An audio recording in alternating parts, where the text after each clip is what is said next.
ស្រីស្រីអីលើចូលចិត្តតែឌឺថាខ្ញុំនេះមិនចង់មិនឈឺគេថាខ្ញុំកំឡោះអាចារ្យពេលឃើញស្រីខ្លះស្រីឃើញតាមផ្លូវជុំមាត់តចូលទីសាម៉ៅចង់ទៅសួរកូនចៅអ្នកណាភ្នែកខ្ញុំមើលទៅដូចជាមិនប្រពៃប្រុងងាកមើលកលចង់បាំងត្រកៀកងប់ទើនយួរចានស្រាំងឡាសង្ហា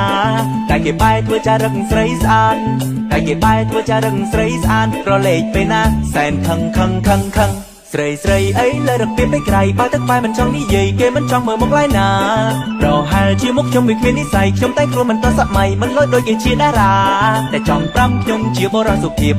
តែចង់ប្រាំខ្ញុំជាបរិសុភាពចារឹករុំទុំស័ក្តិសមជាកូនអ្នកចំការតាមសួរ10បាត់មិនប្រវិចាតាមសួរ10បាត់មិនប្រវិចាបានហើយសុំអាសែនខឹងស្រីស្រីអីលើចូលចិត្តតែលយបើស្លៀកពាក់មិនសូវលយគេមិននិយាយរកទេណាគិតយូរទៅសែនគ្រឿនពេងក្រៃស៊ូតែធ្វើអញ្ចឹងធ្វើអីលោកអើយលោកមិនអុកក្រឡាគេចូលចិនតែលេចារឹកស្រីស្អាតគេចូលចិនតែលេចារឹកស្រីស្អាតចង់ឲ្យគេត្រថាខ្លួនឯងនេះអស្ចារ្យរកគេលយព្រោះគេជាតារារកគេលយព្រោះគេជាតារាអូខ្ញុំខ្លាចហើយសែនខឹងTown Production